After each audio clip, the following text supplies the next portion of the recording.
Good morning, everybody. Back for 2 hours of advice on how you can buy or lease your next car.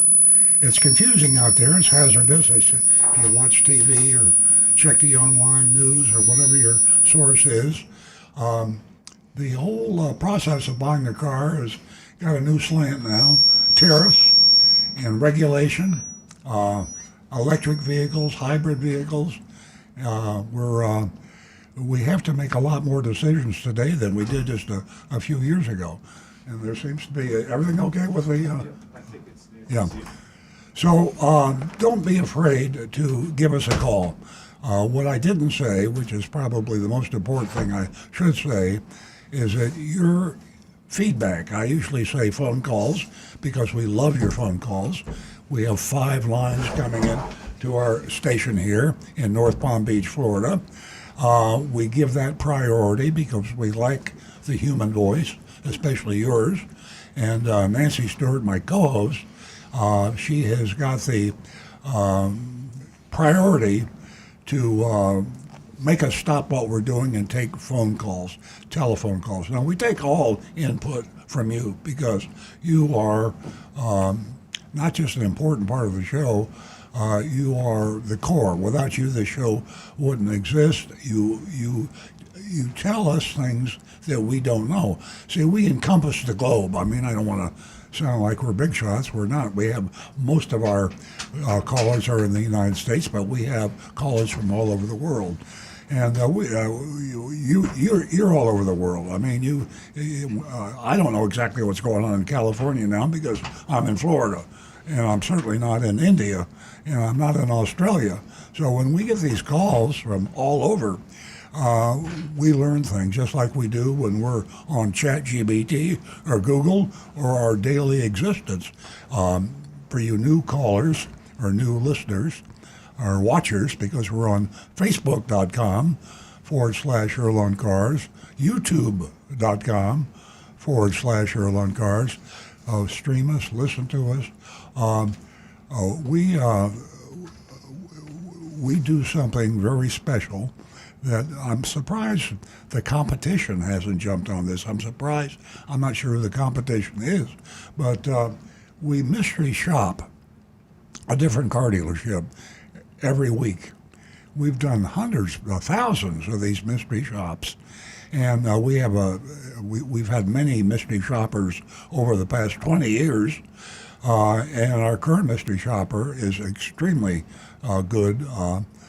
Her name is Agent Lightning, and we don't give you her real name. She's undercover, right? I mean, she goes into some dealership in the United States.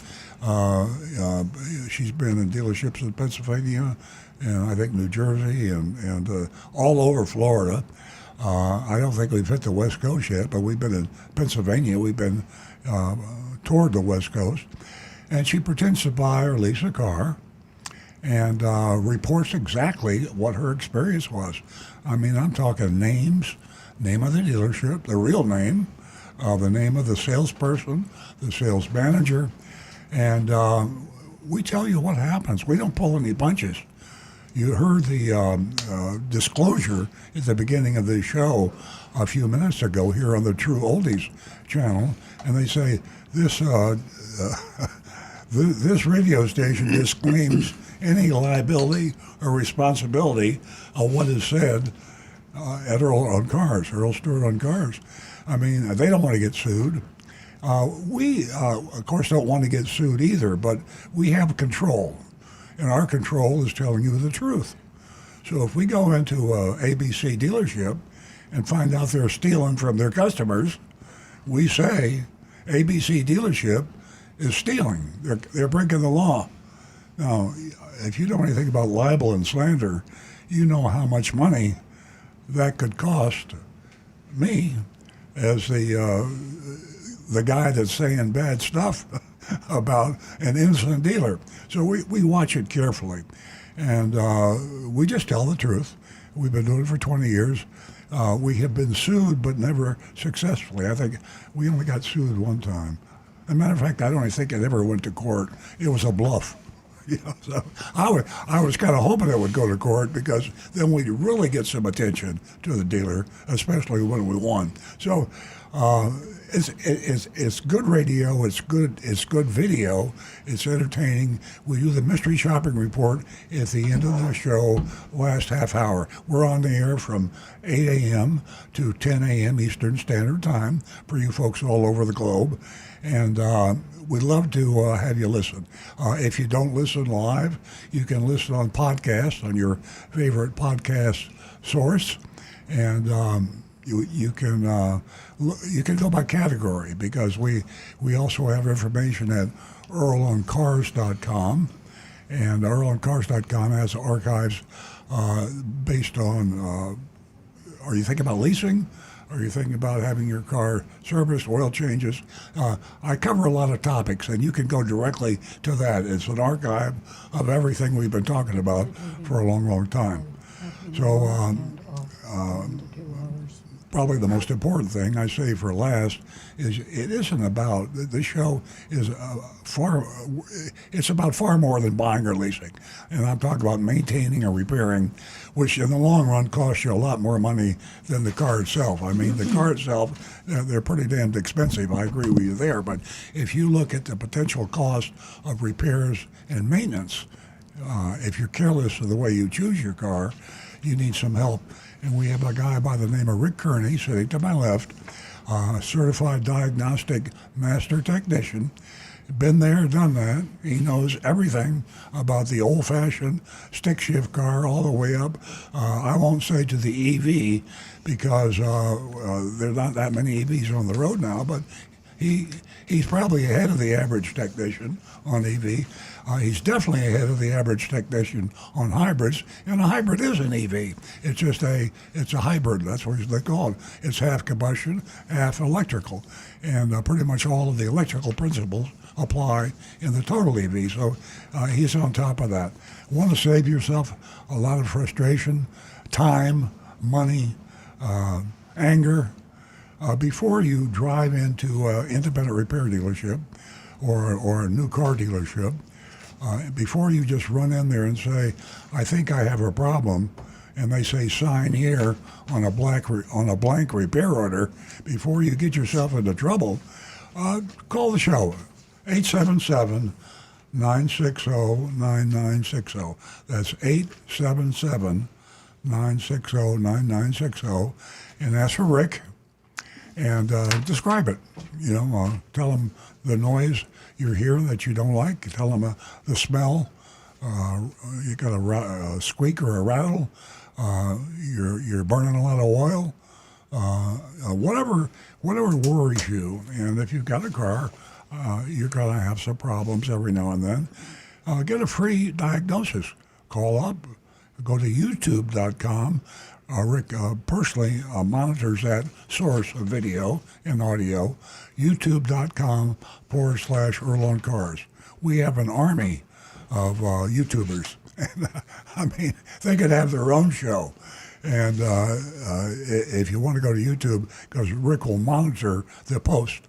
And even if you don't call the show, he'll find your post on YouTube, and he'll answer it on the air. Dialogue with a phone call is pretty good, and we like that. My wife, Nancy Stewart, who I alluded to earlier, Nancy has the computer laptop connected to our producer, and every time you call one of the numbers, we have 5 lines, but you just dial 877-960-9960, and we will give you difference. We will stop the show and go to your call. We got 5 lines. We don't want to have you wait. Sometimes the lines go crazy and you're going to get a busy signal. And sometimes you do have to wait, but we try honestly very hard.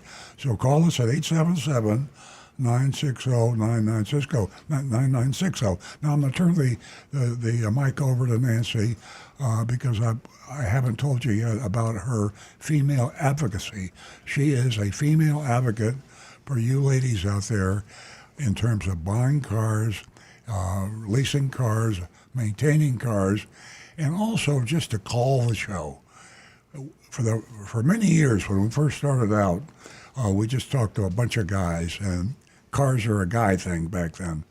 Now they're a human being thing, and we have a 50-50 audience of females and males. We want all of you, both of you, to call, males and females. And Nancy has a very special offer for females who have not called the show before. So, Nancy, the mic is all yours. Good morning, ladies and gentlemen, and welcome to Earl on Cars. We have a whole lot to get to, and as I always say, you make the show. So give us a call toll-free at 877-960-9960. You can also take advantage of a text number 772-497-6530. And don't forget youranonymousfeedback.com. This is a pretty special weekend, and I want to take a moment and wish all of the mothers out there a very happy Mother's Day. And I'd also like to ask you to please share with us your experience, whether it is renting a car, purchasing a new car, purchasing a used car, your experience inside the dealership, if that's what you had to resort to. As I always say, a better choice for you to, go to the internet and start your search, so to speak, because there's so many things to take in to consideration today. And as I always say, knowledge is power. And ladies, we are in the driver's seat. Financially, we are, how can I put this? We have a huge impact on the auto industry. Millions and millions of dollars, and we are a powerful force, and it is time that we are all recognized.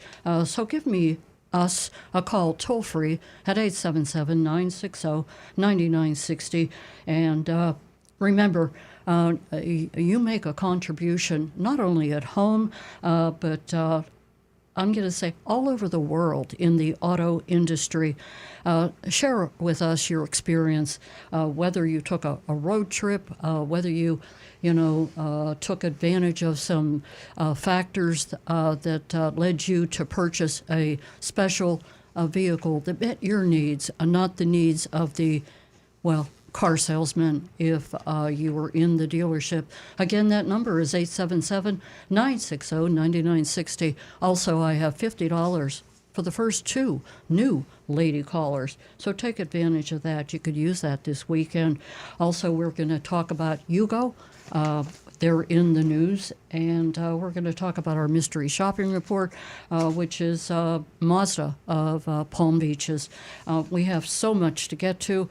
So I'm going to go right to the phones, and also let me mention Your Anonymous Feedback, youranonymousfeedback.com.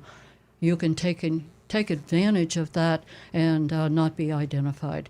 So there you have it, folks. We're going to go to Bob in Lake Worth. Good morning, Bob. You there, Bob? Yeah, I'm here. Good. What's up? Anyway, this is a Rick question. It's amazing how our little stupid phones push all these ads at us. So I've been getting bombarded with ads for ceramic coatings on vehicles for like $345 a vehicle, and it'll last 3 to 4 years. Is there any advantage to that stuff as far as keeping up the outside of your car?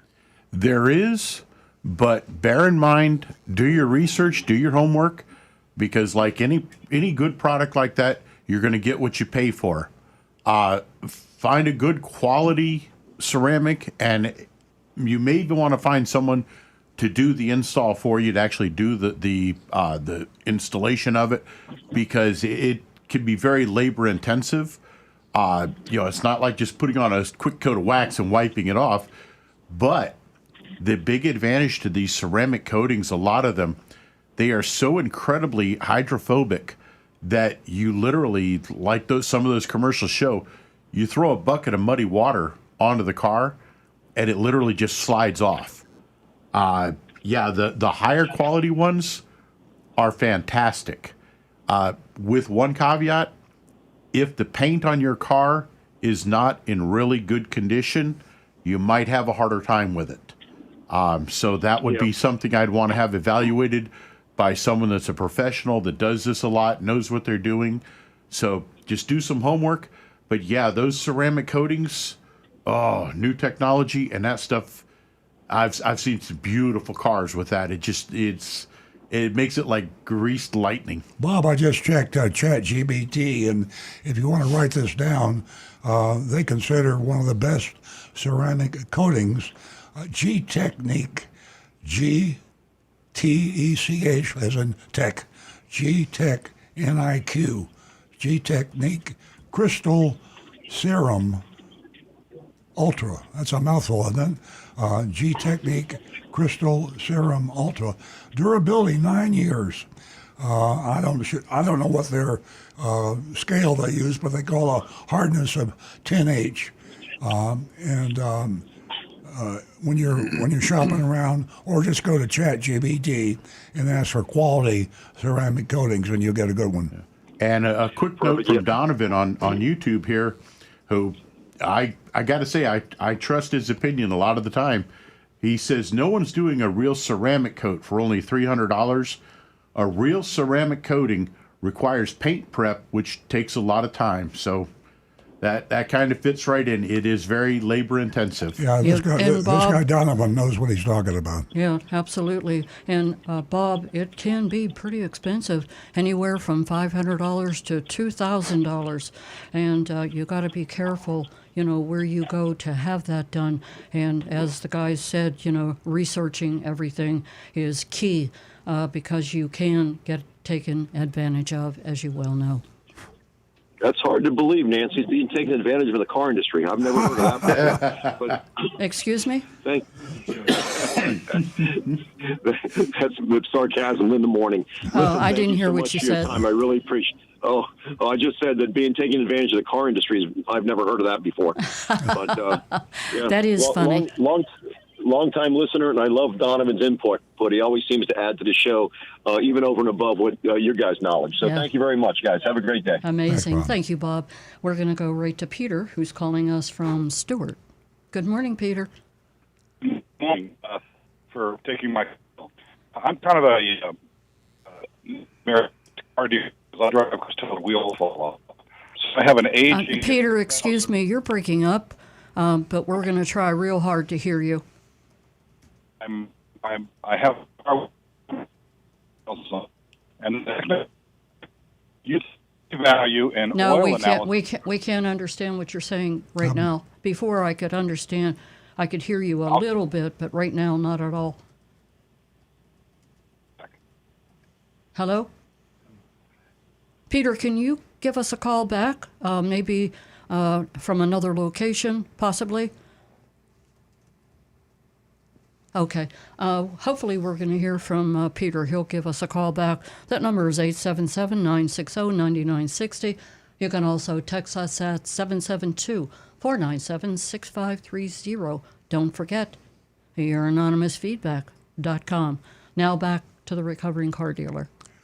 We've got some further breaking news on you folks that listened last week. And if you didn't listen last week, we were very excited about our affiliation with Amazon. And everybody knows Amazon. Everybody knows Jeff Bezos. They're the second largest retailer in the world. I believe soon to become the number one retailer in the world. Walmart has been around for so long that they're still number one worldwide. But Jeff Bezos and Amazon are nipping at their heels.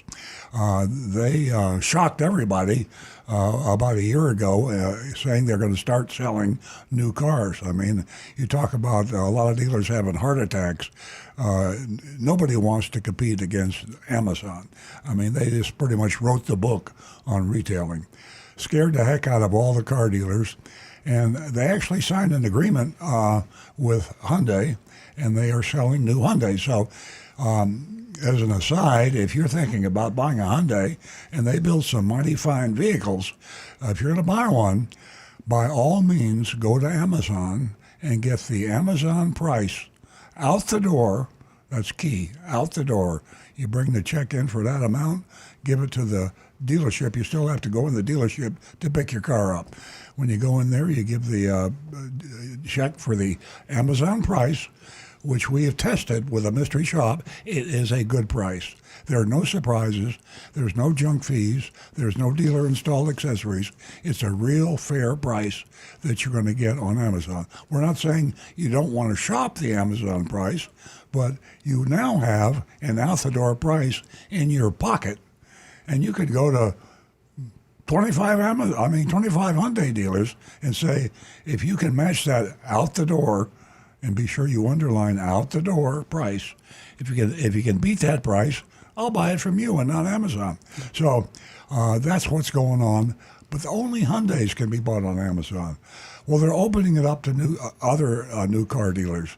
We have applied for those new listeners, and I don't want to shock you now, but this consumer advocate group that you're listening to, Earl Stewart on Cars, we're also a car dealership. We have a Toyota dealership in North Palm Beach, Florida.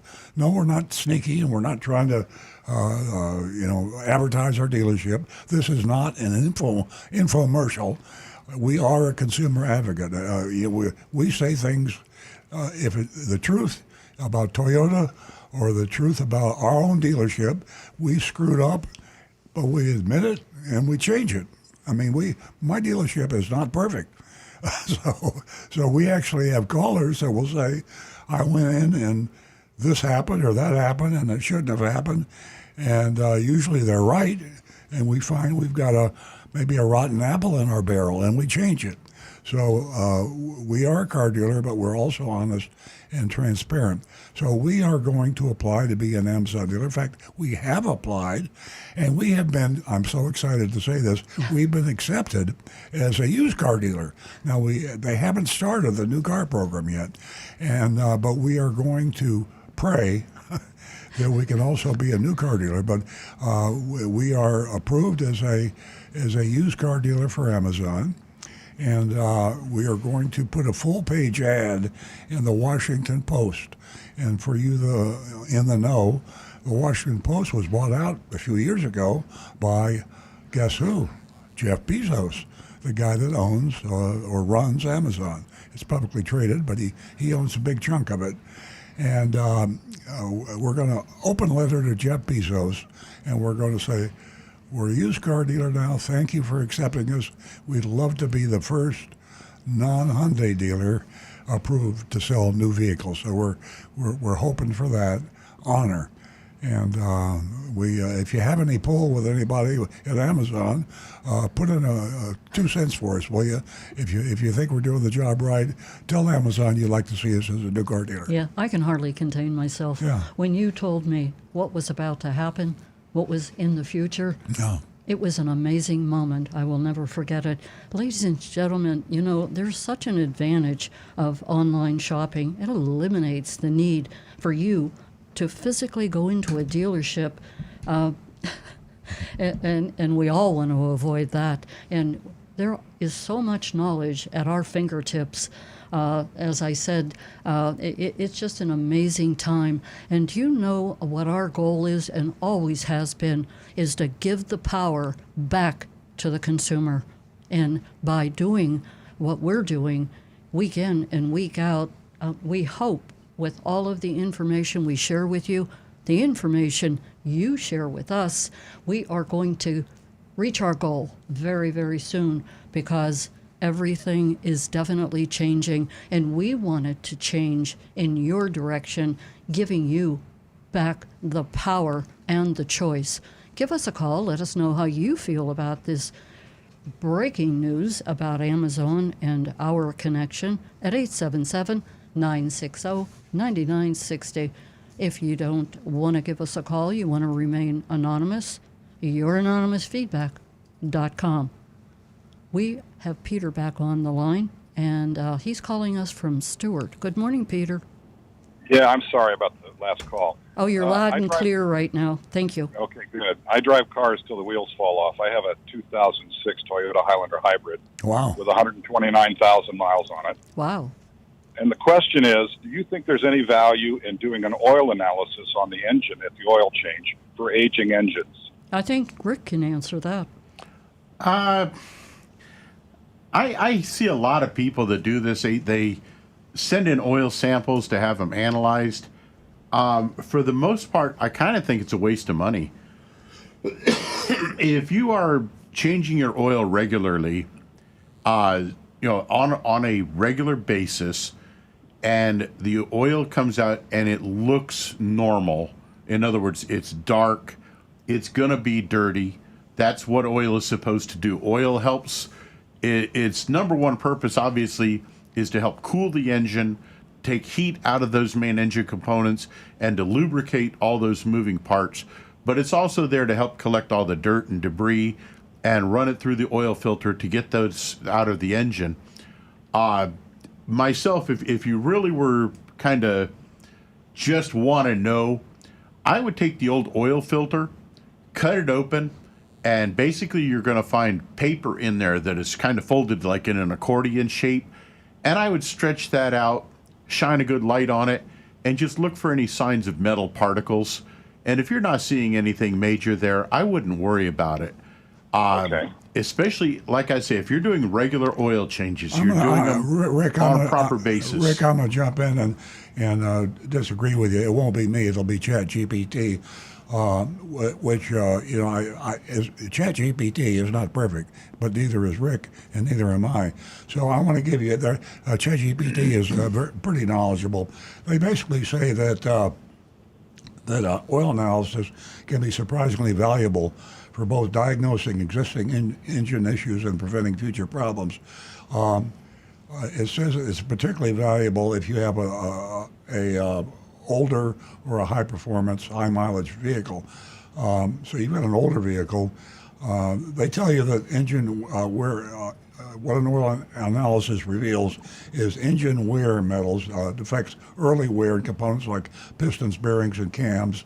High levels of iron, aluminum, copper, lead may signal internal damage or stress.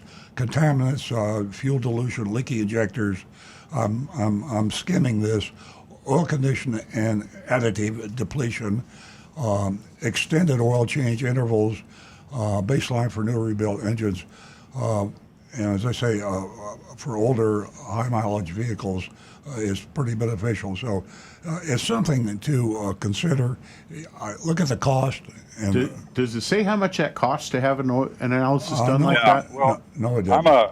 I'm a general aviation pilot, and I have an aging Continental aircraft engine, and I've had that engine analyzed every oil change every 50 hours for the last 15 years. Well, And one it big was- difference there, if your car engine stops working while you're going down the highway, you kind of coast over to the side and wait for a tow truck. If your airplane engine stops working when you're at 10,000 feet, not too many tow trucks up there. So yeah, No, I understand. A little bit of difference I throw in on that one as well. And oil analysis costs between $40 and $50 for a car. Okay, so that's reasonable. Yeah, I found it very prophetic. I had a cylinder going bad, and they predicted it 50 hours before the cylinder had to be replaced. Very, very interesting if you do it over the life of an aircraft engine. I just didn't know if those kinds of principles applied to automobile engines. Well, I hadn't heard of it, and I appreciate your call because that's something that apparently ChatGPT thinks pretty highly of. So I'm going to go back to the dealership and find out if we're doing it or offering it, and then we can look into it more deeply. But hearing an airline pilot or airplane pilot talk about it.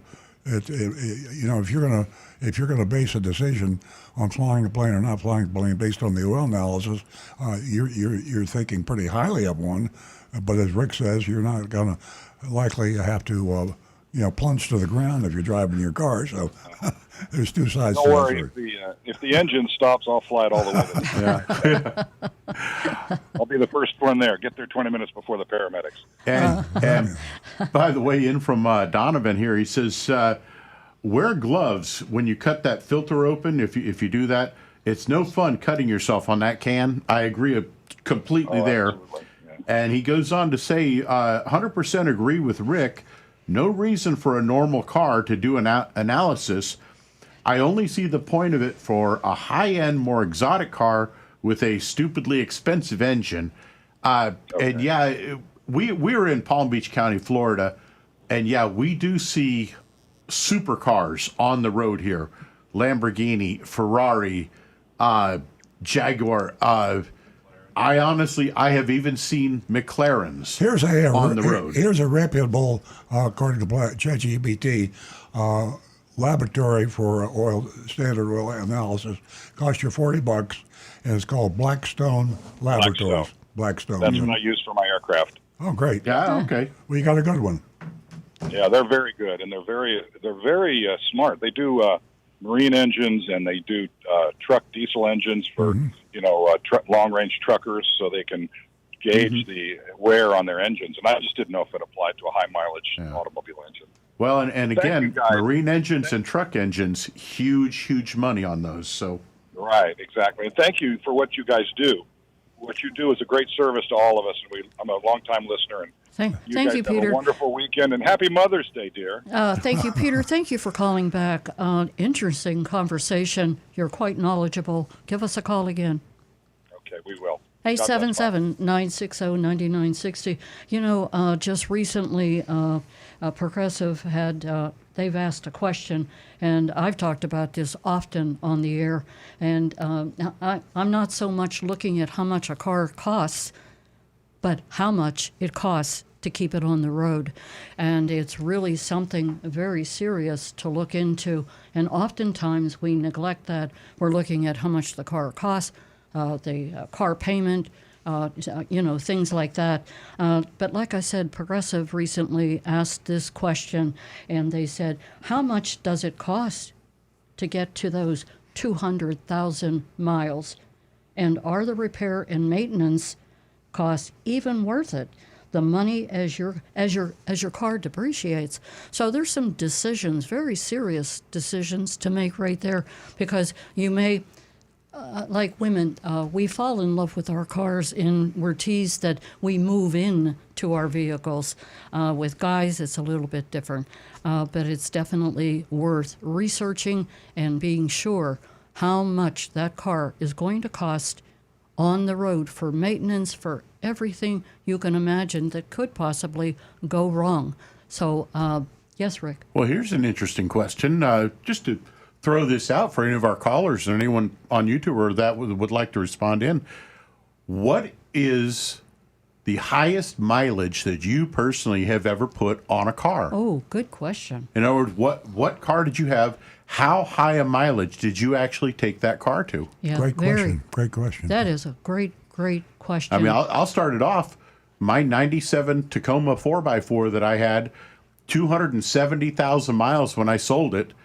And the guy that bought it got in touch with me through a friend a couple weeks later, like about 4 weeks later, and he said he still felt like he could drive it to Alaska and back. Isn't that amazing? I mean, it just, you just piqued my recent recollection. Nancy and I were at Palm Beach Gardens Hospital, and I was in the waiting room, and a man walked in and sat next to me. He says, "Oh, are you Earl Stewart?" I said, "Yes." And he said, "You know, I bought a Toyota Corolla from you in 1977 or 78, and he says I bought it from my older brother who was sitting next to him." And I said, and I says, "How many miles does it have on?" He says, "Over 900,000." Yeah.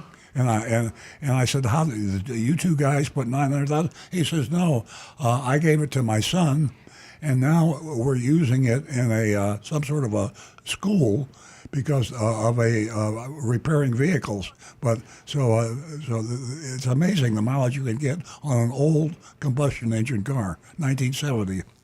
Toyota, I know, used to have a what they called their high mileage club, where they would actually send you little decals and pins and things at 100,000, 200,000, 300,000 miles. And other manufacturers I know have done this. We have the 200,000 mile club. We used to have yeah. And even now, the vehicle I'm driving now, I've got 187,000 miles on it. Mm-hmm. I mean, you know, I don't have a problem with high mileage cars, because if they're properly maintained, absolutely, and just following what the factory recommends, you don't need all the extra fluff, folks. You follow what the factory recommends, and these cars will last. Absolutely. I have more conversations with women who have told me that, well, for instance, I'll just use one example. A young lady that I know is driving a Ford truck, and she's up to 300,000 miles. And she said that she has maintained her vehicle from day one. And that is, the magic formula for keeping a car on the road and being careful what it needs, what it doesn't need, because it definitely needs a whole lot of attention. I don't know whether I mentioned earlier or not, but the cost of car repairs is definitely continuing to rise, just like everything else. Our number here is 877-960-9960. You can text us at 772-497-6530. And don't forget, youranonymousfeedback.com. We're going to go to Howard, who has been holding. He's a regular caller from Jupiter. Good morning, Howard. Good morning. Happy Mother's Day. Thank you. It's a beautiful day. I have a question concerning my serpentine belt. I have 70,000 miles on it. Now, I know I can inspect it, but how do I inspect it to see that it's okay? The easiest way, just get a nice bright flashlight, look down in on the belt, and what you want to do is look at the edges of the belt to make sure that they look nice and clean and sharp still. And then look for one of the pulleys where the belt is coming kind of backwards over the pulley so that you can see the ribs. And shine the light on there and look and see if there are any signs of cracks forming in those ribs on the belt. If there are no cracks, keep driving that car. It's fine. Especially if you're not getting any squealing noises on startup, that might indicate a problem. If it starts up nice and relatively quiet and you don't see any signs of cracks in those ribs and the edges of the belt look nice and clean, you're good. Keep on going. Okay, so I'll be able to see that serpentine belt with a bright flashlight shining down on it. Yep. Okay. Another thing that my paint 040, that was condemned. The paint's no good anymore, and as a recall, I told you last week they recalled 040 paint, and I'm having a paint job. So complete paint job. It's in the shop, and what happened is that I asked them if they're going to do the bumpers. They said, no, we don't do the bumpers.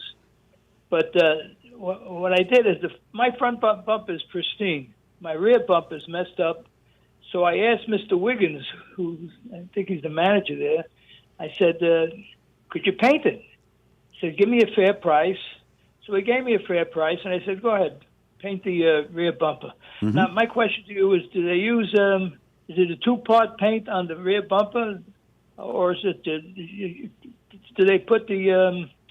What's the other part of the paint that they put? The clear coat. The clear coat. Clear coat. Yeah. Yeah. If the rest of the car is clear coated, then yes, it will be clear coat on the bumper as well. So yeah, you'll be just fine with that. And the reason why the bumpers are not technically included in that is because it's an adhesion problem with the paint on the metal parts of the car. So that's why on the plastic bumpers they didn't have an issue with the paint not sticking properly. It was on the metal portions of the car. That's why that extended warranty was covering only the metal portions of the car. Yeah, I paid. We made a deal about how much I'm going to pay for the rear bumper. But from now, when I touch up the car after it's done, I'll have to have a two-part touch-up bottle, correct? I'll have to have the 040 plus the clear coat. Yes. Is that correct? Yep. Okay, so how do you apply? Because I never had the clear coat before. You apply of course, yeah. You're basically going to do the color coat first for any deep marks. You're going to want to clean it really well. There's a whole process involved. YouTube will have some great videos that will explain to you the full procedure and kind of walk you through it. But it's basically, remember that the prep work is key. The more time you spend preparing that project, the better it's going to look in the end. Oh, that's great. Okay, one other question. What about sway bar and the links, actually? The sway bar links. How often do they have to be replaced? I only recommend it when they start to get too much free play or they start to get a little loose. And you can ask the mechanic to inspect that when they bring your car in for maintenance. Just ask them to take a look at those sway bar links and the bushings as well. And as long as they're in good shape and you don't have any extra free play in them, I wouldn't worry about them. Okay, last question. Spark plug replacement and transmission oil replacement. When should I do it? Factory recommended maintenance schedule.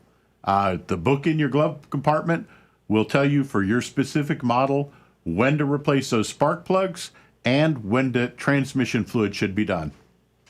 Okay, now the problem with the spark plug, years ago I used to change my own spark plugs, but a friend of mine changed it and something happened and it broke. So he had to get an easy out, and that was very labor consuming. Yep. Does that ever happen in the shop? Very rarely. Okay. But you have the capability, if it happens, to use an easy out and get it out. Correct? Yeah, we've got a few tricks we can use. But I personally have never seen one break. And Howard, you're amazing. You really take care of your vehicle. And right now, I'm just wondering, is when you went in for an oil change, did the mechanic bring to your attention, hey, listen, the serpentine hose is maybe shows some sign of aging, or maybe it's a little loose, and did he advise you on what to do about that? No, what he said, I'm not going to mention his name, but he says you have 70,000 miles. I think you should change it. He didn't. Oh, okay. Very good. So he did. So but I'm going to have it checked out. Very good, fact, Howard. It's a pleasure speaking to you. I've got some calls backed up. Okay. And, have a great weekend. You too. And we hope to hear from you again. Thank you. Bye.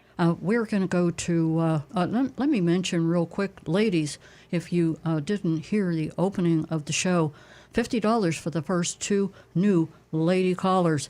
And I was reminding all of you what a financial impact that we have on the auto industry, and that also I'd like for you to share your experience, whether it was in purchasing, having your car maintained, and as you well know, there are more women who are coming through the service drive than men, and we play a powerful, very strong impact on the auto industry. $50 for the first 2 new lady callers. Give us a call, 877-960-9960. We're going to go to Tricia, and she's the leader of the ladies, and I have given her a new title. She calls us from Boca, and we hear from her almost every week. She's a lady leader. Good morning, Tricia. She's the leader of the pack. I better live up to my reputation of starting out with a very beautiful, happy The clock's Mother's ticking. Day. The clock's ticking. Okay. Let's hear something. Give us some sort of a revelation. All right, ladies, call in. It's fun and you'll make money. Okay, there you go. All right. Okay, two-part question. A follow-up from my brakes and oils. Last week I called in and I needed my rotors replaced because they were warped. And my main guy of 40 years said, okay, well, I'll replace the rotors and my shaking stopped. Now, just for shits and giggles, I called up other places and every single place I called up, so this is a warning to men and women and repair shops, they said, oh, no, you have to get the rotors and the pads done at the same time. And, of course, they all said that when my pads have plenty of meat on them, and I did not need them replaced. I was told they have several months left on them. So that's a question for Rick, all right? Do they have to replace at the same time? All right. And then I have another question about the oil, my oil. Okay, well, for brake pads, my general rule of thumb is that when the brake friction material on the pad gets down to about 2 to 3 millimeters, I'm recommending replacing it simply because as that material gets thinner, it can't dissipate the heat as well, so it will actually start to wear just a little bit faster. Now, if you've got pads that have got plenty of friction material left on them, and you're replacing the rotors because a rotor got warped or damaged or corroded, Yep. there's not a single problem with doing that.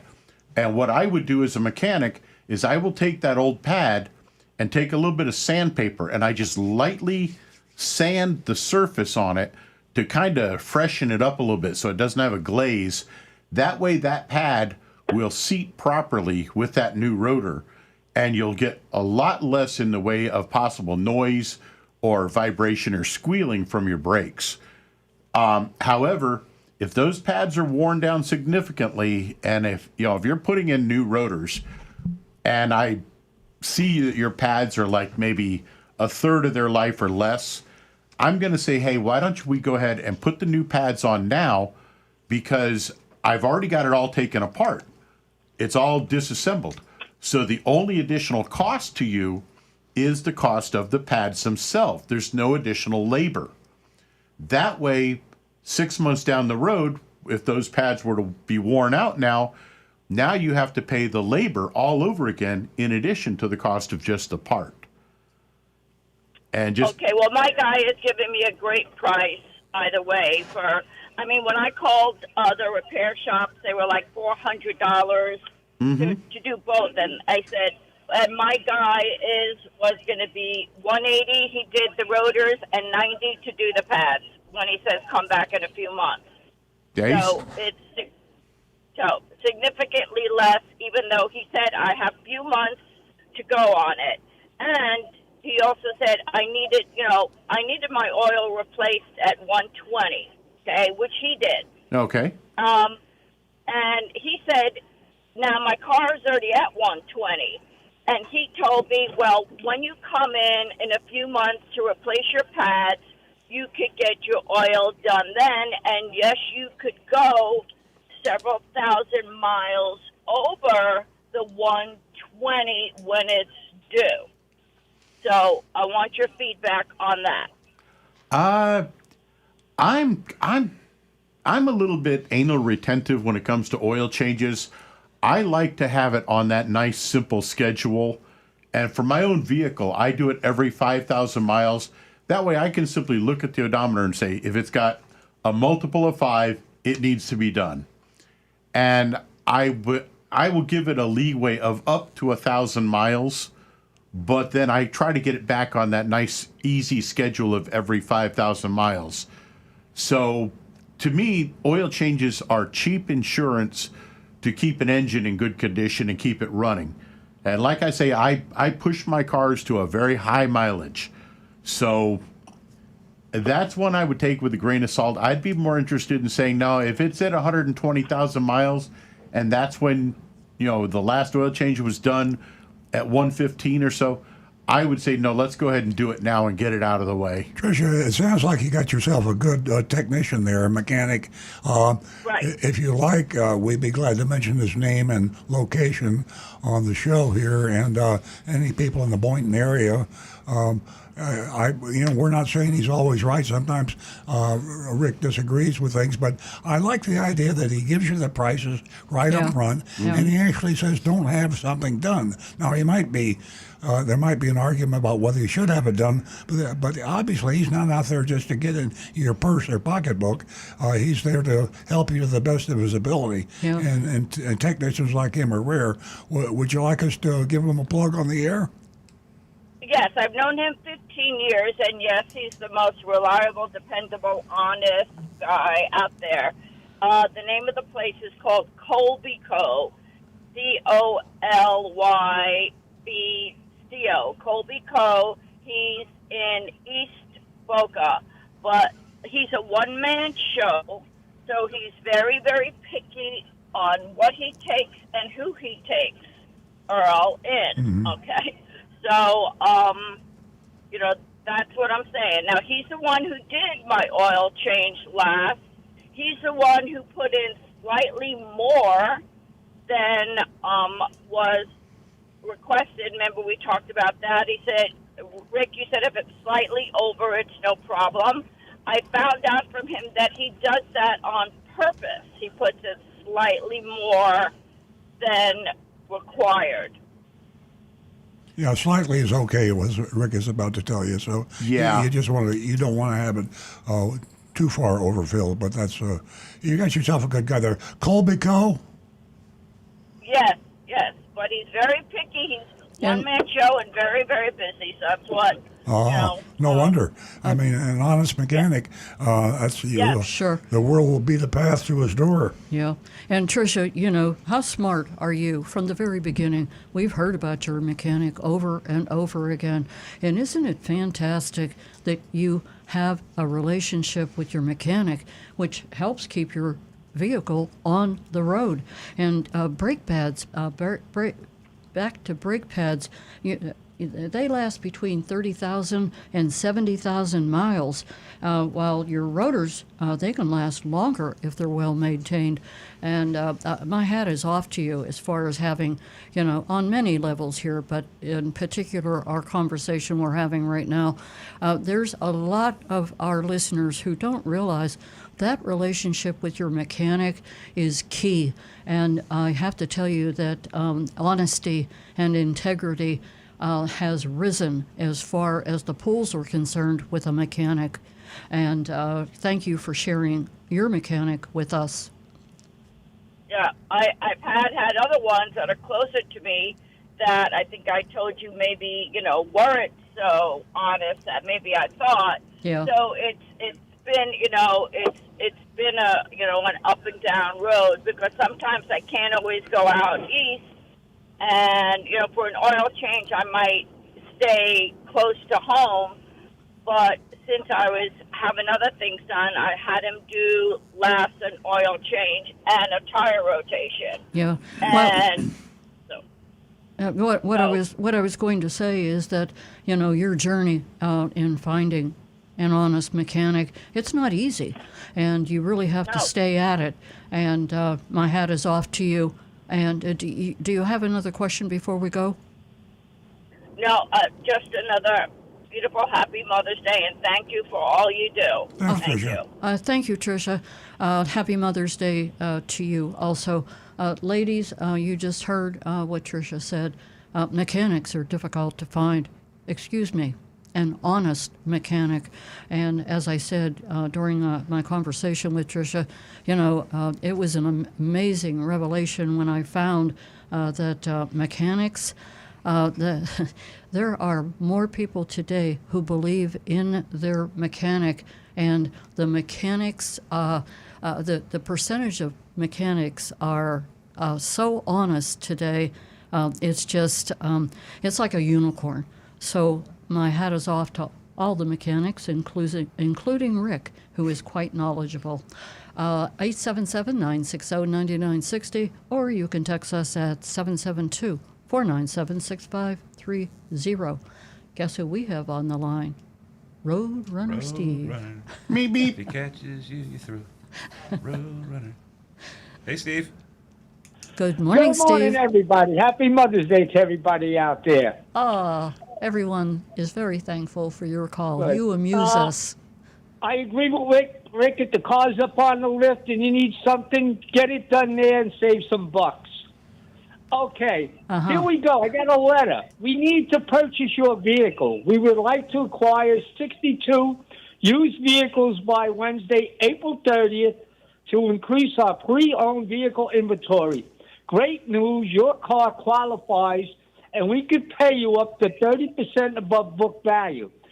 Because of our need for such a quick transaction and potential inconvenience to you, I am willing to offer you a brand new Toyota of your choice at exceptional prices. Please call our sales team. P.S. Receive a $500 gift card when we make a deal to buy or trade your car. Huh. Big Jim Riga from Ed Morse Delray Toyota. Oh, boy. I don't even own a Toyota. Oh boy. Taking a shot. No, that's How big. do these people get these our addresses? Public records. Yeah. Yeah, they get them from public records, registrations, things like that, and they'll target zip codes. I don't know why they thought you had a Toyota.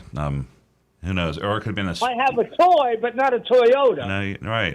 It's called spray and pray. If that's what they just send it out to everybody and hope that they hit some Toyota owners, but you know. That's too funny. Spray and pay. Yeah. I know. Plus a $500 gift card they're going to give me. Well, you're not going to get that gift card.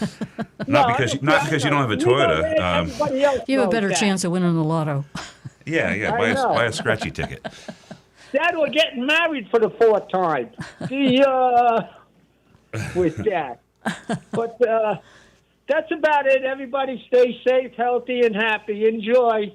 Thanks, Steve. It's a pleasure. It Yeah. always is a pleasure, Roadrunner Steve. Thank you for listening. Yeah, forget about the Toyota part to that, but we know that whatever the offer is, it's not what it seems. Well, It sure isn't. thinking back on in the past when we used to be evil and do those sort of things, or mainly I don't think Stu was ever corrupted like I was. No. But they're a huge industry, underground industry. It's kind of like the Cosa Nostra. They're underground. They only deal with car dealers, which will tell you they're pretty rough people to do that. And they try to come up with a way to get people in the door. And so they come up with these devious, too good to be true offers, and the way they price it, the way they sell a dealer, because dealers know the tricks. They know that this is a useless offer, and they judge the quality of the product these people are selling by how many people will come in. So the salesman to the dealer, you're going to have this sale where they want to buy your used car at a huge price. They guarantee the dealer a percentage. So they say, okay, how much is this promotion going to cost me? And the guy will say $10,000 or $50,000 or $100,000, depending on the market. But they guarantee a certain number. They guarantee a certain number. And think about it. You wonder. You hear these stories about people who are victimized, and they get an email from India or Nigeria, and somebody promises them, if you'll give me all your Social Security, date of birth, and bank account number, your uncle passed away in Nigeria, and if you'll give me all that information, we're going to send you $1 million. So if you send out 1 million of those letters, you're going to get some percent back because there's somebody, I hate to use the word cruel, but use the word stupid, gullible. And car dealership sales are the same thing. Are they asking for guarantee your firstborn? So as a car dealer, I don't have to pay anything unless I get a 5% return or a 2% return. So I know if I do 10,000 mailers and I get 500 people in, a 5% return, I know that I'll sell 30% or 25% or 40%. Yeah. And if I do, I paid for the illegitimate, lying, cheating sale and made a good profit for myself. And what they do to help to ensure that, they have their own team that comes out to the dealership. They're usually ex-car guys, closers, and they don't have the same incentive to.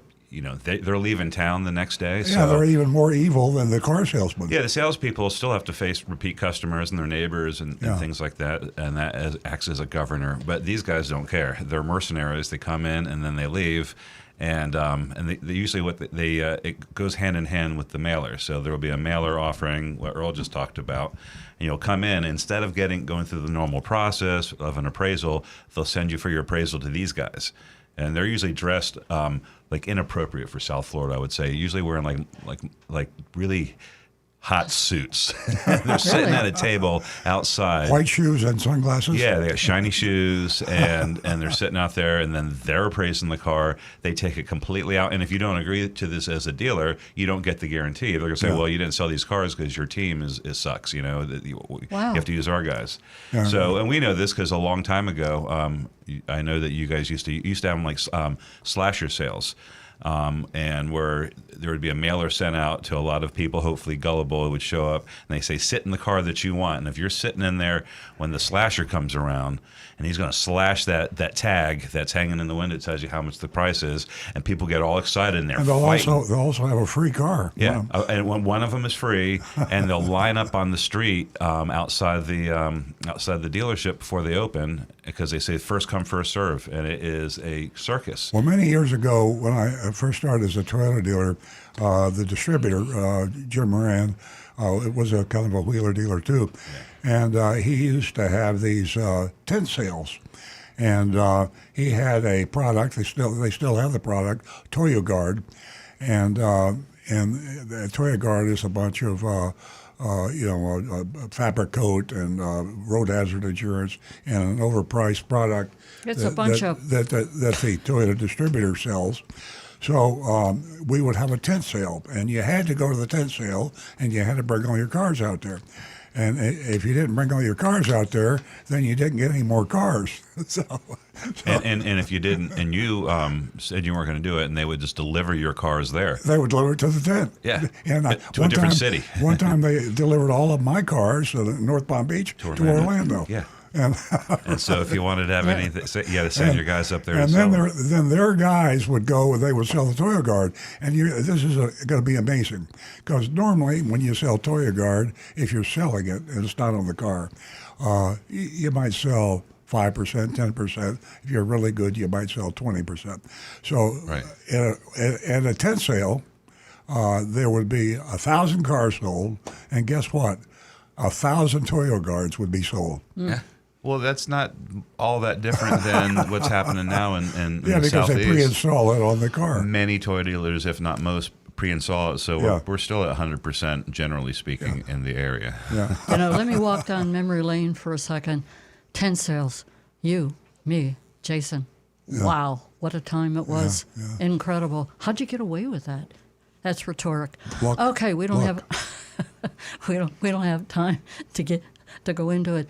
But let me add this. Does Amazon, does it sound good to you? Earl mentioned it earlier. That merge, that connection with Amazon, and what Earl spoke about. Is it okay to mention the dealership? Anyway, if you didn't pick up this morning when we opened about our connection possibly with Amazon, it's coming. And we've got the used car connection, right? 100%. Yeah. So there you heard it just now about used cars. It's going to be an amazing time, ladies and gentlemen. And I asked what you thought about it earlier. Please give us a call. Let us know how you feel. It's just going to be an amazing, easy way to purchase a vehicle. With the consumer in mind, you are an important part of this auto industry, and you should have the power, the knowledge, everything in your back pocket. Give us a call. Let us know how you feel about what I just spoke about. 877-960-9960. We're going to go to Marty, but first let me tell John and Laurie to please be patient and hold on. I'll get right to you. Good morning, Marty. How are you? Hi. Good. Hi. How are you? Well, thank you. I have a question for Rick. Okay. With Toyota, for the first 2 years, they give you free oil changes every 10,000 miles. And free tire rotations every 5,000 miles. Right. My question is, once the freebies are over, should you still keep doing the 10,000 miles with the synthetic oil? Yes. Or should you do it in less than 10,000? You're supposed to do it every 10. Yeah, stick with the 10,000. It's totally safe. Okay. I would always recommend, even if you do not do your services at the Toyota dealer, which you are not required to do. Just make sure you keep all those receipts. Exactly. Keep the receipts and find a reputable shop that you know is going to use a good quality oil and is going to stick with a full synthetic and will take care of your car and inspect it properly. If you're a gambler. And give you an honest opinion as to issues that you might have coming up with your car. Okay, so now with that, the car, if it came with Toyo Guard, whatever that's called, They give you more. You get an they additional give you services. Yeah. 2 more oil changes and 4 more Correct. tire rotations. Yeah, right? usually what it does, it takes you up to, I think, about 5 years of coverage with both of them. Mm-hmm. But if you're paying for the Toyo Guard full price, which right now I don't think you have to. I mean, you can get a deal on a Toyota, then that's fine. It doesn't mean you have to stay away from, other Toyota dealerships. Just look at the bottom line price. It's about 300% markup. Yeah. So there are tangible things that you get benefit from it, and I do know that Toyota is trying to get rid of all the fluff because they're committed to this product. They're going to keep it forever, but they also are slowly over the years recognizing that people saw it initially as a scam and now as a overvalued, overpriced item. And who knows? Maybe it'll in a few years they'll get it right, but. You're likely to get Toyo Guard if you're buying a Toyota in the southeastern United States. Yeah. So if it's on the MSRP, you have it. Correct. Okay. Yeah, money is And any fungible. dealership So knows if you that? get a big discount, let's say you bought a Toyota and you got it close to the dealer's quote unquote invoice, which would be a good deal these days. Are you paying for the Toyo Guard or not? It doesn't really matter. You look at your bottom line price for the same car. And if you paid maybe $100 or $200 more for the car with Toyo Guard, you could justify that, but you couldn't justify paying $700 more for it. Right. Now, can you use that in any Toyota dealership? Yeah. Well, outside of the southeast. Yeah, too. Anywhere. Yeah, anywhere. Anywhere in Canada, anywhere in North America, actually. Okay, so that's on your record that you have correct. it on there. Okay. Exactly. It's a warranty, and it's managed by JM&A, and it's a national thing. So wherever you go in, See, Jim Moran is a god to the Japanese. Jim Moran, when they first came in the United States, taught Toyota how to retail cars, and he used to fly over. They called him Moran-san, Mr. Moran. And the Japanese to this day, he's been dead for 15, 20 years, revere his name. And they made the Toyota manufacturer and the Toyota dealers wealthy people because Jim Moran, they wouldn't have survived without his advice. the growth. It's still to this day in the United States. How many states are there? There's 50 states. All right. There's how many? Soon to be 50. Are you counting Canada? I'm not counting Canada. Good one. I might count Puerto Rico. But anyway, Greenland. That's including Greenland. And Greenland. So there's 52 states. Don't forget Greenland. But and how many in the SET? There's 5 southeasterns. There's 5. So 10% of the states in the United States sell over 20% of the Toyotas in the United States. So it's a big region. That was Jim Moran. Donovan's got an interesting question here. He says, do the BZ4X have Toyo Guard added to the MSRP? Yeah, but don't worry about that because there's currently a $10,000 dealer cash or cash incentive that you get when you buy a BZ4X. So Toyo Guard is free and then some. It's like getting 10 free Toyo Guards. Wow. Now, Earl, when you get your cars, you usually don't have Toyo Guard on there. Is that how you can order it? Yeah, Right. we order all of our cars without Toyo Guard, but to get the cars quicker, and especially during shortages, which we've been through a lot of, we have to what we call dealer trade. So we go to another Toyota dealer, and all the other Toyota dealers except us order all their cars with Toyo Guard. The reason they order it with Toyo Guard is they kick back money to the salespeople, they kick back money to the dealer, and the actual cost, last time I checked it, on a $690 Toyota package was $210. $259. $259, so it's gone up a little bit. Marked up well over 100%. So probably 25 or 30% of the cars that we sell have the Toyo Guard because that's about how many we have to go to other dealers and swap back and forth. So those people that have it on their MSRP to get it. Yeah, you got to get it. I mean, they're going to at least charge you their cost, and their cost includes the kickbacks that go to the dealer and to the salespeople. Marty, Okay. do you have any other questions? We've got some No, calls. that's it. Okay. Yeah, have a happy Mother's Day. Thank you so much, Marty. Are you enjoying your consumer report? Give me a call later, Marty. We're going to go to Laurie, and she's calling us from Palm Beach Gardens. And Laurie has won herself $50 this morning, $50 as a female caller. And thank you for calling Earl on Cars, Laurie. Oh, you're welcome.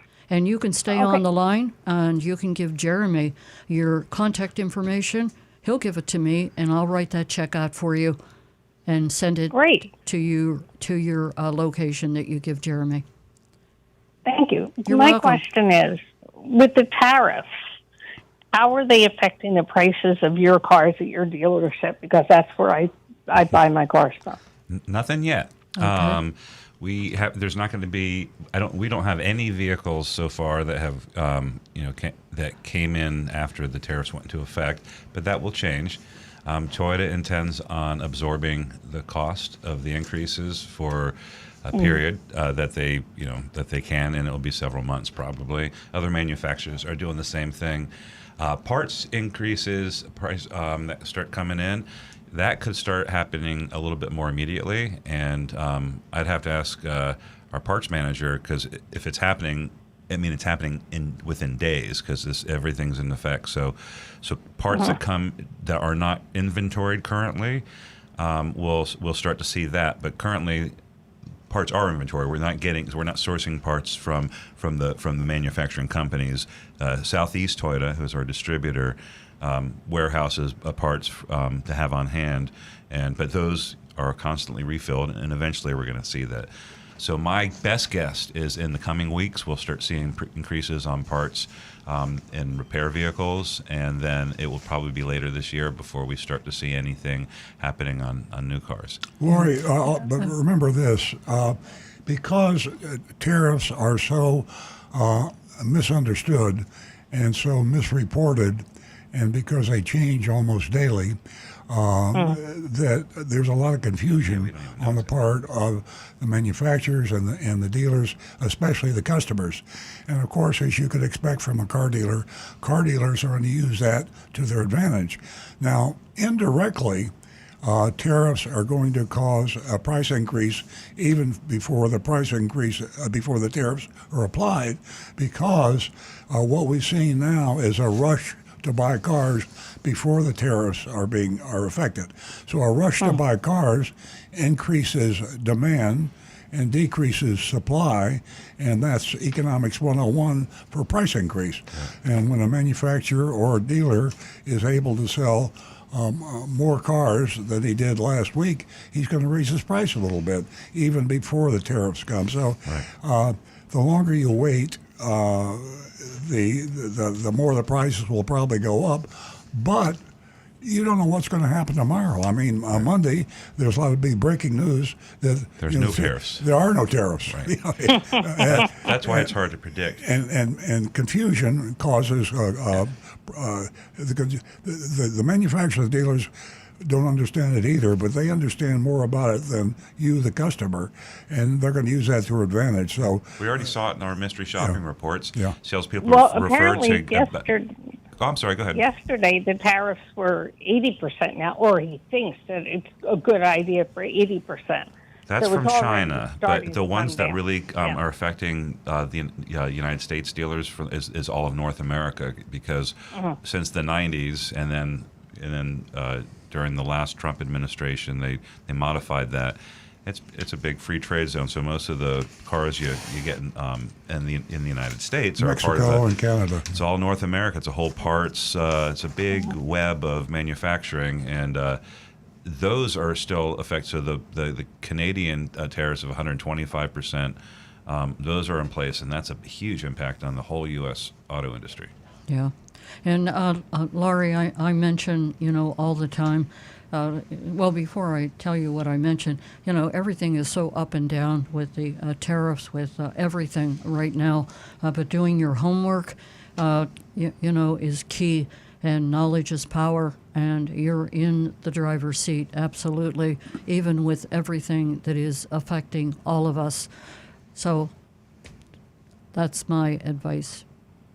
Great, thank you. You're welcome, Laurie. Stay on the line and talk to Jeremy in the control room. Okay, thank you. Okay, you're welcome. We're going to go to John from Palm City, and Mary, I will be right with you. Good morning, John. Good morning. Happy Mother's Day to Nancy. Oh, thank you, John. On the subject of mechanics, a good mechanic is guided by the quality of the tools that he uses. That's very important, especially tolerances on the tools. Can I ask Rick what brand tools that he uses on his own parts? I think we'll have to have another show for that. Well, is it one particular brand? Probably That's a good question. Snap-on. Probably about 80% of my tools are Snap-on. I also have a large selection of Mac, Matco, and Craftsman. Are they available to individuals or just dealers? If Craftsman you can, is. the trick with Snap-on, Mac, and Matco is that they are generally only on a tool truck, and really the only way to get that is if you're a shop that the tool truck comes around to you. However, if you're someone that you happen to own those tools and you've got one that's broken and you see a Snap-on guy parked and you walk up and ask him, odds are he's going to take care of that tool for you. Basically, all these tools have lifetime warranty, and they are good quality tools. Craftsman still, my father swore by them back in the day when Sears was the only place for Craftsman. Now you can get them, was it Home Depot or Lowe's, I think, took over. Mm-hmm.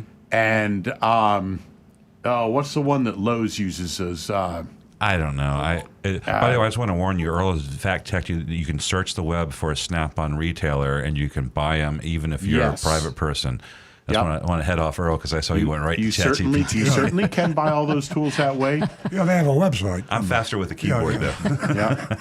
But to me, the most important tools you have are the ones that you have with you right then. Yeah.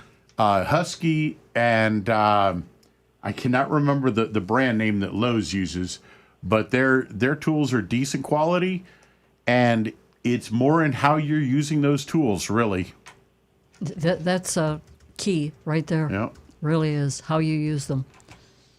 Well, I just want to bring up that point. And Craftsman is no longer Sears sold the Craftsman name, and I think that's Black & Decker in Connecticut or somebody else bought the name.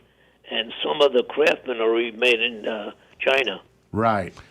Yeah, I've seen things on. careful. I've seen things on YouTube videos of comparing, like what a good hammer, like one made. They use one made in the United States versus one overseas. Yeah. How they just break. They don't use quality steel. Not everything, but you have to buy something quality. Lowe's carries Cobalt. That's their house brand. Yeah, Cobalt. That was it. Yep. Yeah. Yeah. And now with the tariffs, I think that Harbor Freight is in trouble because every item in Harbor Freight is from China, so I don't know what they're going to do. But boy, I'll tell you what, John, Freight things used to be a lot simpler when I think back to the 40s, the 50s. Absolutely. Life certainly has gotten complicated. But if you go back to the 30s, it was very similar. we had some big old tariffs back then. To answer Johnny Z. Fradley on YouTube, yes, I actually do own some Harbor Freight tools.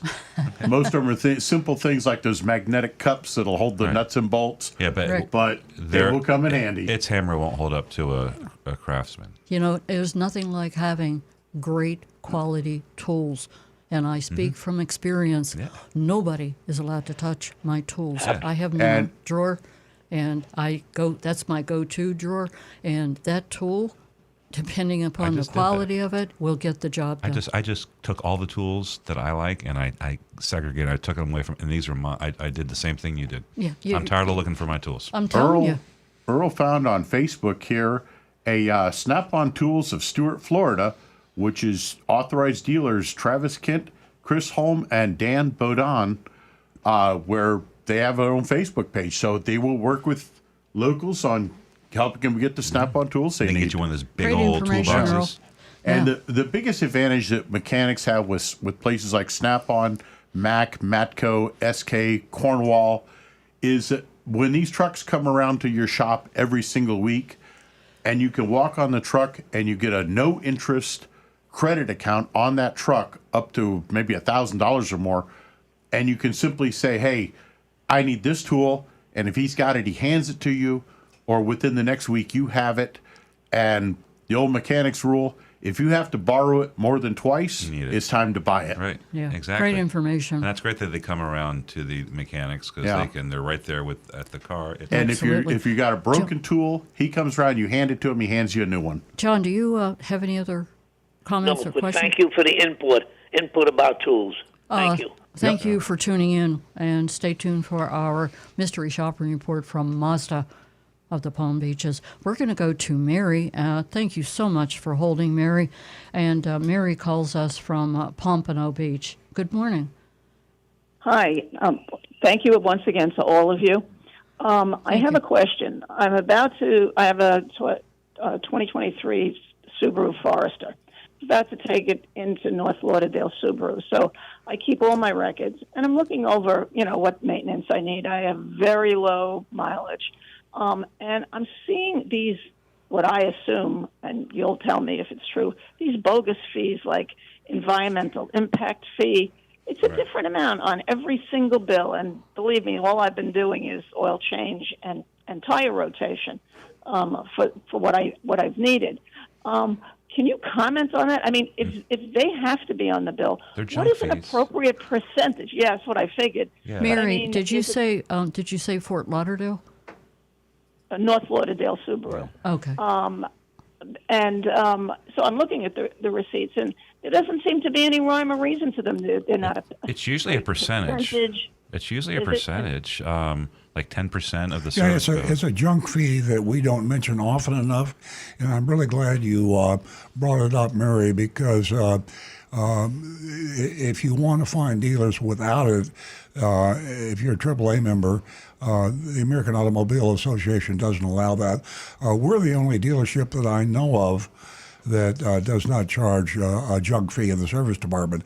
But like Stu just said, you should itemize what you have done and agreed with. You should get an estimate when you come in. And if you're going to have an oil change and tire rotation, alignment check, whatever you're having, you should see the charge for that particular operation and agree to it. Two reasons for that, because one, you know what the price is, and two, they can't vary by more than 10% by Florida law by what you agreed to. Oh, that's great. And then when you go to the cashier, we found in the past and in general, if you object strongly to the environmental impact fee, or it'll be a miscellaneous supplies. It's like car sales junk fees. They have a million names. They come up with something that sounds legitimate. Shop supplies, and environmental impact sounds really kind of warm and fuzzy. I'm helping for a clean, green earth. But the fact of the matter is, it goes in the dealer's pocket, and as Stu said, it could be a percentage, 5 or 10% of the total bill. It's usually 10. If you squawk loud enough, they'll take it off. And 9 times out of 10, if you object and say, I'm not paying that, this is not part of what I had done, and nobody I want to talk objects. to the manager, and you probably got a couple of people waiting to pay their bill behind you, and they don't want a ruckus in the service department until they'll scratch through it. You want to prevent But a ruckus. nobody does that, so it's... And Mary, I can't emphasize enough what I say on this show. Your voice, it is powerful. And voicing your opinion, Nancy, what you want. Yeah, I always want to say Earl had mentioned the law, and if you think for a second, you can see exactly why there is a 10% shop fee in Florida. Law allows you to go 10% higher than your estimate, so they encoded that into their computer system. Yeah. So every estimate, everything they tell you is always going to be 10%. It's going to be added to every bill. Interesting. You really answered my whole question, so I really don't have, I wanted to know, can I push back? What is not an acceptable fee, because none of them are acceptable, but what is a normal one and what is an outrageous one? You know, I mean, I think they're all outrageous because it's like it's just a little instrument they put on there to scrape up a little extra gross profit.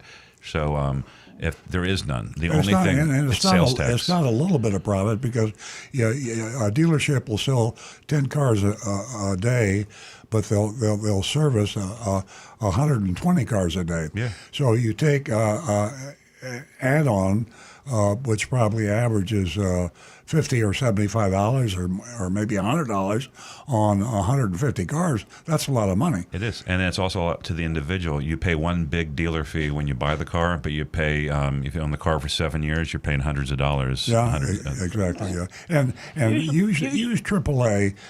If you're going to say, if you want to fib, you can say I'm a AAA member, and they say this is not something I should charge. I should be charged, and they have a list of dealers that don't charge it. If you want to keep my business, would you please ask the manager to take this charge off? And 90% of the time, they will take the charge off. Well, Costco actually, North Lauderdale Subaru is one of the Costco dealers. Yeah. And they give you supposedly 15% off any services, but when you read the fine print, it doesn't include tire rotation or oil change because I guess when you have a car, that's mostly what you're doing. If you're selling your car every 3 to 5 years, there's really not too much more that's going to be done. Your eyes are wide open. Exactly. Well, you're one of the few people that read those things carefully, but that's exactly correct. Congratulations, Mary. This is thank you so much. There's a lot of ladies who are listening to you, and you sound very knowledgeable. Well, thank you. I'm also knowledgeable because of you guys. And I really appreciate every show you do. Oh, thank you so much. Thank you so much. Thank you. Have a great weekend. Happy Mother's Day. Okay, we are going to check on, how about Anne-Marie? Okay. Happy Rick, Mother's Day, Anne-Marie. You got her queued up? I'll have that in just a quick second here. Pardon me. That's okay. While Rick's queuing that up. Where did she call us from a couple of weeks ago? What was it? No, what was it? She was in New Zealand. Or Tasmania. She was in New Zealand, Yeah. Tasmania. Tasmania? Yeah, that's that it. little devil. Yep, Hobart, Tasmania. Hobart, Tasmania. And her question for this week, she says, "Good morning. In your opinion, what is the worst vehicle ever made and why? Thanks." I know it. Earl says. I'll let Nancy answer that. We were talking about the Yugo this morning. And does anybody know what the Yugo Yeah, I remember that. looks like, what it is, where it is? I have not seen any Yugos on the road recently. They're all part of an artificial reef off the coast of Florida. That's a good place for them. Anyway, here's some news. Yugo shows model of small car. Guess what? It's planned for 2027. Yeah, how can that happen when it was such a terrible? Yeah, there is no vehicle. Yugoslavia though. Where are they going to make this thing? Yeah, I was approached when Yugo first came to the United States back in the, I don't remember, 70s, 80s. And you said, sure. And, well, I never heard of it. And everybody was real. I did. And I said, no, Daddy, don't do it. I said, yeah. So the Yugo guy came into the dealership. And I said, okay, where do I sign? I mean, what do I got to lose? He says, okay. He says, but you must sign to buy the first year's amount of Yugos in advance. I said, that's funny. But seriously, he said, I'm serious. So I think at that time he told me I would sell 500 Yugos in the first year. So I passed. So he went out and signed up the Dodge dealer on Okeechobee Boulevard in West Palm Beach, and I can't remember what his name was, but it became the joke of the industry. The worst car ever made. It was based on a Fiat 127. I was just going to say, to get back to your question to me, it was the Fiat, and the top of the list is the Fiat 500. Yeah, and I knew how bad the Yugo was because I was also a Fiat dealer, and they were just absolutely terrible cars, and. Yeah, it's not because I'm digressing. And so I hired an Italian service manager named Carlo Sartelli, and he was excellent. And the Yugos that we sold, the Yugos that were sold, would all come into us for service, and he was the only one that could fix a Yugo, and it was just anyway. It's the good old days. Go. Yeah, very much so. Thanks, Anne Marie. All right, so let's go over. I have some anonymous feedback. The most recent one came in this morning. So it's just a couple of questions, if I may. Lately, haven't mentioned anything about the lawsuit and the Texas Automobile Dealer Association filed concerning additional fees that the dealer adds on the sale of a car. Has that lawsuit been decided? The answer, I had to check that out on online, but it looks like it was dismissed in January. It's done. And so that's dead. And then there's a second question about the situation in Florida, and while it still remains the law, it's not enforced. It's not regulated. It's not enforced. Yeah. And the issue in Texas that was fought by the Texas Dealers Association and the National Dealers Association, the attorneys that we hired that sent our amicus, our friend of the court letter in supporting the FTC ruling. Was read and discussed, but again, it looks like it's going to be dropped. Nancy found something online about the Federal Trade Commission going after junk fees, and they only mentioned things like hotels and rental cars. And what else was there? The list was very short. Yeah, and she also checked on ChatGPT, and they say yes, these hidden fees can apply or may apply to car dealers, and of course, they just won't be enforced. So it's no will. There's no political will to do it. Our new Lone Ranger riding to the rescue is Amazon, and Amazon. You can't trust the government. The government won't do what they say they're going to do.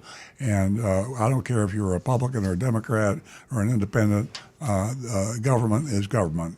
And we got the greatest government in the world, but government is inefficient and doesn't work as well as private enterprise, in my humble opinion. So private enterprise is Amazon, and they're an amazing company. And once they start selling new and used cars, the dealers if they want to sell cars, they got to play by the rules. You got to play by the rules, and if not, it could be we'll have a few dealers in Amazon, a few honest dealers working with Amazon, and we want to be one of those honest dealers. Yep. I have a comment on the last thing we talked about, and that will tie in nicely to the next anonymous feedback. So I'm going to be an idiot by saying this.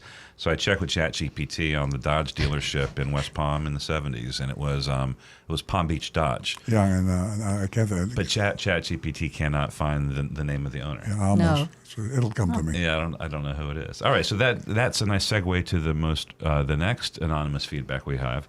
It says, Earl, a recent article in the Atlantic. Atlantic Magazine, ChatGPT is dumber than you think. Treat it like a toy, not a tool.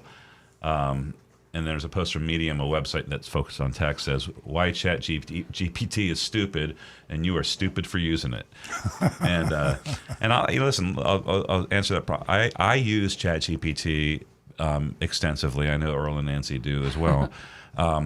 I will have to say, I think you have to be a smart person in general to see phrase errors. The questions, phrase the right, and you can go back and also and you can tell when it doesn't know what it's talking about. It's more like a really smart friend that's really fast at getting information, but it's not infallible. So yeah, there's problems. And I also read an interesting article, and it seems to be this thing. Jonathan, can you put up that picture that ChatGPT made for us where this fits in with the show? Yeah. So look at this picture that's going up on your Facebook or YouTube screen now, or if you're streaming us. And all I did was I asked ChatGPT to make a poster for me about my book, Confessions of a Recovering Car Dealer, and our link with Big Dog Ranch Rescue. And 5 minutes later, I have this picture. So you can't say it's stupid to do that. Yeah. You can say if ChatGPT makes up something that's wrong, and then you go around adopting it, then maybe you are. But what they've seen is that the more logical and better it gets, the more it will hallucinate. And so they're working on that. So the most recent ChatGPT models are the most powerful that can do all sorts of stuff, but has a higher hallucination rate. And for people who don't know what that means, occasionally it will come up with synthetic or fabricated information that doesn't make sense. Yeah, and I'm more cautious now. Oh, yeah. I use ChatGPT 100% now, but I'm a little more cautious. A simple phrase that I like is, "Are you sure about that?" There you go. Oh, you're absolutely right. I made a big mistake. I was Yeah. wrong. And Excuse me for a moment. Last week we really ran short as far as the mystery shopping report was we gotta get concerned, going for that. and Jonathan is giving me the signal. time signal? So, is there anything here that Yes. you, Rick, or Stu wants to mention real quick? I have one from last week from Paul that we didn't get to. I wanted to just bring it up. It says a $37,500 MSRP Toyota BZ4X. He's retired, living on Social Security, and he says the EV tax credit is so confusing. What would be the cash price to purchase outright for a $37,000 MSRP? on Okay. a BZ4X? Okay, so let's just take the dealer is going to give that thing away because if it's sitting on his lot, it's been there too long. He wants to get rid of it, so he's going to sell that at his net cost. So that's going to take you down probably to about 34 and change, maybe 35,000. And then you get the EV tax credit if you qualify. I'm not an accountant, so that's $7,500. So take that 34,000. Now you're down to $27,000. And now Toyota has at least in Southeast, has the $10,000 dealer cash. So the $27,000 now becomes $17,000. There's your answer. I'm going to tell you what, Plus tax. Stu did all that without a Well, calculator. Jonathan, I'm and not that looking just at Jonathan. that was so natural. It just rolled I off can of feel his. Jonathan's tapping his watch behind me. I know. Okay, mystery shopping report. Okay, we have the mystery shopping report. Please, you can vote and rate this mystery shopping report. That number, it's a text number, 772-497-6530. Mystery Shop is from Mazda of Palm Beaches, and Agent Lightning did a fabulous job. Thank you, Agent Lightning, and a special Happy Mother's Day to you. And Stu did a fabulous job writing it up, and I'll do a fabulous job Stu reading always it. does an elegant job. And I'm Earl always speaking does in a- the first person as if I were Agent Lightning, and here we go. I arrived mid-afternoon, wandered around the lot before heading inside. I browsed the showroom for about 5 minutes before a salesperson named Esteban approached me. He asked, "Is there anything I can help you with today?" I said, "I'd really like the CX-5, especially this one." It was a new 2025, important today, that is also calendar year 2025, a Mazda CX-5 2.5 carbon turbo in zircon sand metallic. Where do they come up with these? I mean, just who's in charge? And an MSRP of $40,020, $40,020. The Monroney was laminated and was not affixed to the vehicle. Give them a couple points for laminating it and not wadding it up and putting it in the trunk. Yeah, they weren't trying to hide it. They weren't trying to hide it, yeah. There was also a laminated addendum that if you're going to have a funny Monroney and you laminate the Monroney, you got to laminate the addendum. That added another $2,895 to the MSRP. That got you Mazda Platinum Protection, and we have a photograph attached. They wanted $42,915 for the vehicle. Esteban explained, "That's our Carbon Turbo edition. It's a little more expensive. Are you okay with that?" Test closed, they call it. I responded, "I think so. I really like the interior color." Esteban noted, "This color combination is exclusive to the carbon package." I replied, "Even better, I like something different, and I can't say I've seen many in this color on the road." I mentioned that my daughter-in-law has one, and I love driving hers. I gave him my license, so we took a test drive in a very similar model, not the one that was on the showroom. Real quick, I just want to say for people trying to wonder what zircon, carbon, metallic, all that is, it's beige. Oh. It's beige. How did they come up with these colors? It's not so much better than ChatGPT. I'm sorry, not the colors themselves, The design but department. the description of it. Every car manufacturer has a group of artists in an office, and they come up with artistic names. They do. Okay, though he did offer to take the one off the showroom floor, so that's good. It's nerve-wracking taking cars on and off the showroom floor. We can testify from personal experience. Occasionally, one goes through your showroom window, and that's no fun. I didn't go far on the drive and headed back to begin discussing fees. I told him right away I might not be ready just yet. I'll need to talk to my husband before moving forward, and if the price doesn't make sense, we might wait. He asked, let me ask you this. What would the price need to be for you to buy today? Test close number 2. Yeah, trial test close number 2. See, this is your trial close. Yeah, this is right out of the book, boys. This is the handbook of how to screw a customer when they're trying to buy a car. Moving right along, I said, I'm not sure, looking at the window sticker and the added package, I don't know if we can get there, but I'm going to try. Those are my words. That usually follows. He replied, have a little faith in me. Just give me your number, and I'll do my best to get you there. He entered all my information in the computer, asked, what's more important to you, the out-the-door price or a monthly payment? Oh, boy. They want you to go for that monthly payment. He's well-trained. This salesman is either well-trained or a veteran because you love the payment buyer. I mean, the payment buyer, if you get the payment low enough, you can sell them a car for $1 million. I mean, that'd only be $23 a month for infinity, so they love you and we all are payment buyers at heart. I mean, think about it. Our mortgage payment is monthly. Our car payment is monthly. All our big ticket items are monthly, and we get our paycheck monthly. And so everybody thinks in terms of monthly payments, and a huge number is very scary. Because the human brain doesn't automatically do arithmetic. That's exactly.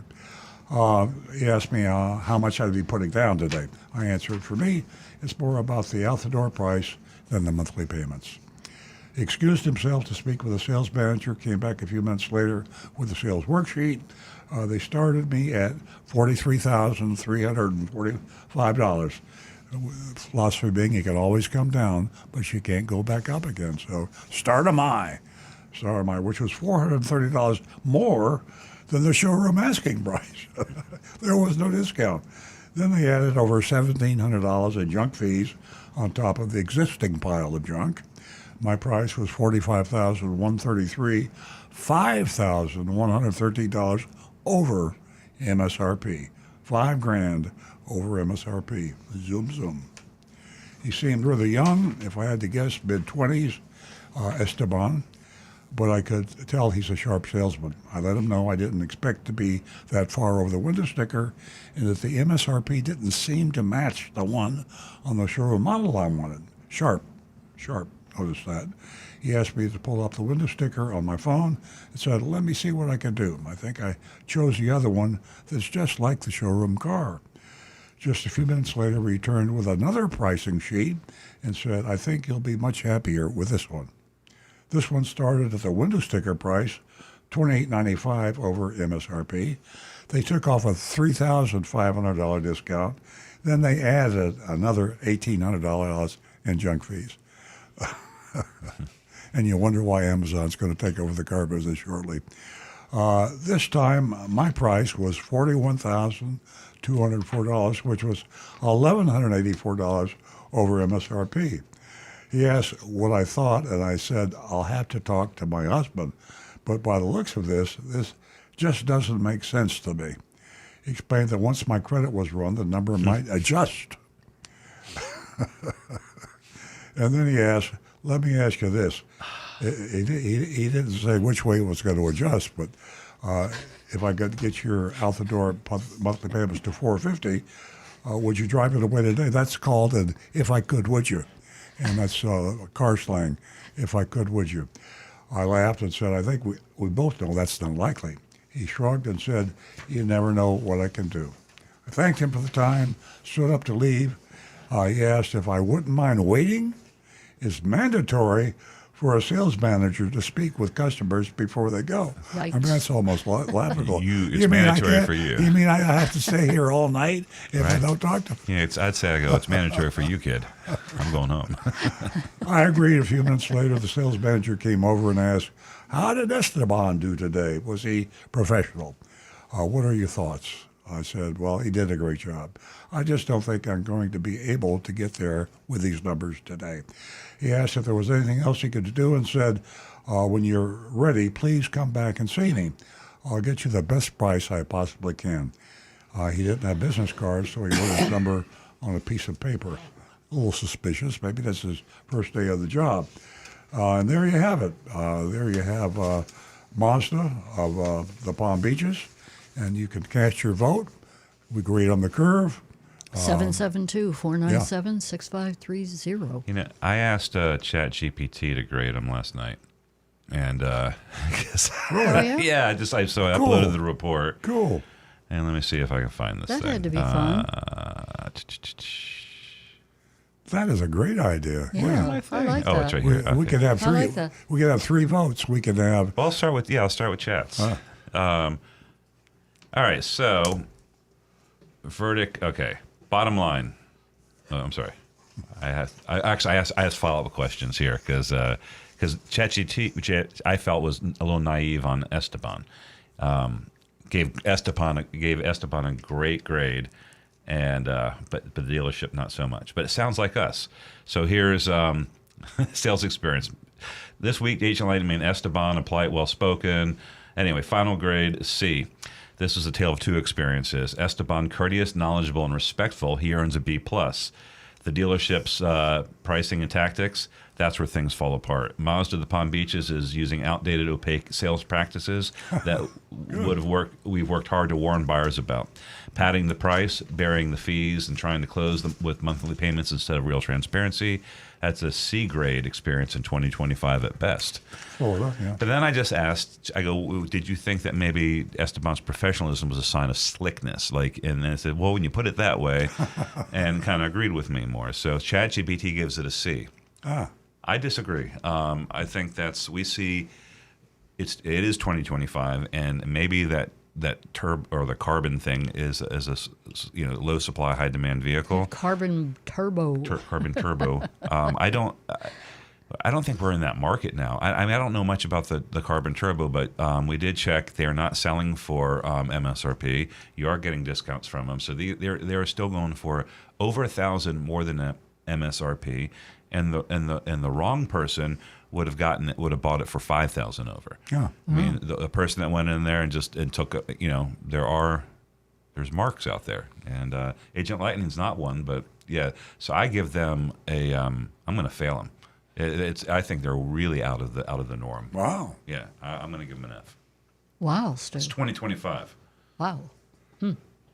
Well, we've got Bob in Maryland says, at first tried to sell with the MSRP over the showroom model. Then on the second quote, $1,100 over MSRP, it's a D. Over here we've got T Cash says D. Yes, Mr. Sales Manager, Esteban was okay, but you're a crook. Cliff's Pick says buy used, not from a dealer that adds fees. I have to give him another D-. Negan 1, I give him a D. Too many old car sales games. Tom Steckel, D. Too much runaround. Labeling taxable fees as DMV is dishonest. Almost as bad as Orlando Sport Mazda with $1,700 in junk fees. Joseph Kelleher simply says F. Over here we've got Donovan says that's one expensive Mazda. Brian Sidletko says, tell the manager I said goodbye. D. Tim Gilliland, junk fees and add-ons have me walking away. C. Nice on that one. Johnny C. Fradley, zoom away from that dealer. D. And Kim Appreciates Life says F-. Ooh. That's hard. Harsh today. Yeah. Makes me feel better. I don't want to be the only harsh person It's here. because Mother's Day is tomorrow, and Yeah. I imagine mothers going into this dealership and ruining their day. That makes me mad. Myself, I'm going to give my grade as a D plus. I think they're just playing too many games, but I'm not ready to go all the way to the failure. And happy Mother's Day to my wife, Christine. Aw, happy Mother's Gotta Day, take that Chrissy. chance. How lovely. Happy birthday, Emily. Happy birthday, Jenny. Oh, and Cram 1624 says junk fees, add-ons. How much extra for beige? F. That's a higher. Isn't that the truth? Beige? I mean, they're really running with this carbon turbo. Ridiculous. Just totally ridiculous. Guys, you're ridiculous. Mazda of the Palm Beaches, you're ridiculous. My grade, F. Well, I'm going to give him a C minus just because of the guy that did the anonymous feedback and said I was stupid for believing ChatGPT.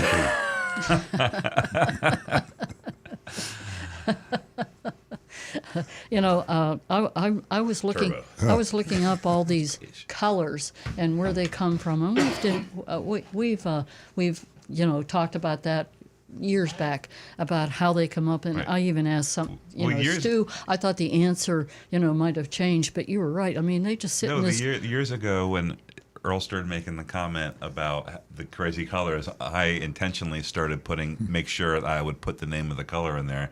I did this for a couple of years, I think, and you'd go, what is this name of this? And then I stopped because the gag got old. But And they reflect current trends.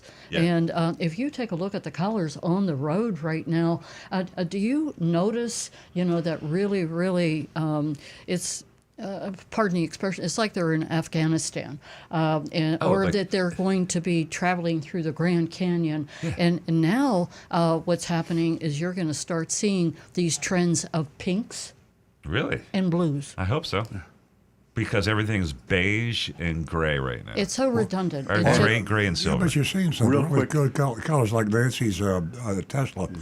This most beautiful cherry burgundy, deep red, yeah. Really, really cool. Yeah, it was just amazing. I thought the original vehicle, that I drove was a beautiful red, but this is just stunning.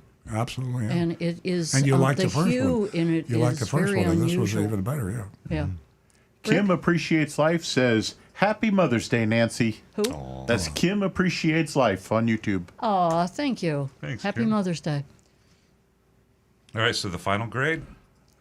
Well, unfortunately. That's yours. It's C minus. C minus, yeah. Okay. I- Jonathan, how much time do we have? I really We have believe 5 that the ChatGPT was correct with a C. I mean, I think we got carried away on this one. It was, I think our wannabes to Amazon and the FTC starting to, just get to us, and the South Florida dealers are totally ignoring it.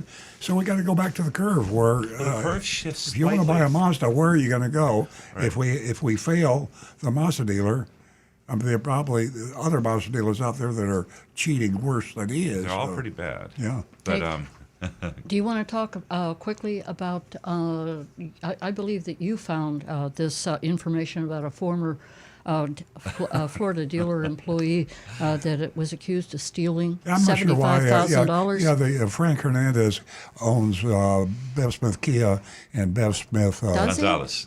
Gonzalez, yeah. Yeah, And we think he owns, I don't know how much he owns, but He's a I partner. was friends with Nick Smith, whose father owned Bev Smith Ford. Just one of these, reminiscing sort of things. And I saw that they caught an employee for stealing $75,000, and the employee was apparently a key accounting person over both dealerships. She was the accounts payable clerk.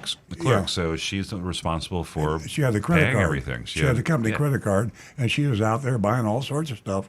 And took 'em. $75,000 worth. She was buying gift certificates for cruises, Yeah. and she was in a it's like she had quit and she was training her replacement. Yeah. So she thought, all right, well, I'm out the door. I might as well take a little bonus. Yeah. But she's Hey, in jail.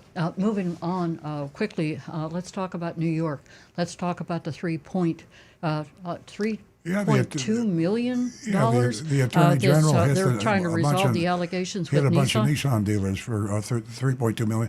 I mean, I got nothing but good things to say about the Attorney General of New York. It's one of the few states where you really have somebody that cares about car buyers and trying to punish people, the dealers that are really screwing them. And Yeah. that's, what they were doing, by the way, is they were marking up lease option prices. So on the show, we've talked over and over again. If you're leasing a car, you have a purchase option price required by law. Federal law cannot be raised. So the option price on your lease contract, that's engraved in stone. That's your right to buy at that price. And sometimes you can buy it and save thousands of dollars. So the dealers in New York were marking it up with all sorts of crap, and they got caught and it cost them $2 million. And there was probably $300 million going on, but they caught. Absolutely. They're all Fuel. Nissan? All Nissan?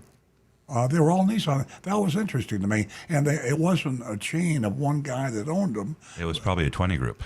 Yeah, well, it could have been. You guys said, I got a great idea. I never thought about that. Yeah. Real quick, we're out Let's of time. find out. I'm and curious. I want to mention all of the ladies that have called and the ones that are listening to the show who are trying to, get comfortable in giving us a call. A very special Happy Mother's Day to all of you. And to Anastasia, a special shout out from Charlie Boy. He wishes you a happy Mother's Day. And Lisa and Lindsay.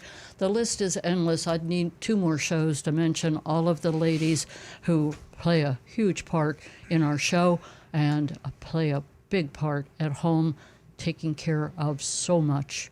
Happy Mother's Day to everyone. Thank you for listening to Earl on Cars. We certainly enjoy your company, your information that you share with us week in and week out. We'll be right back here on the Oldies channel at 8 a.m. next Saturday morning. God bless and have a great Mother's Day.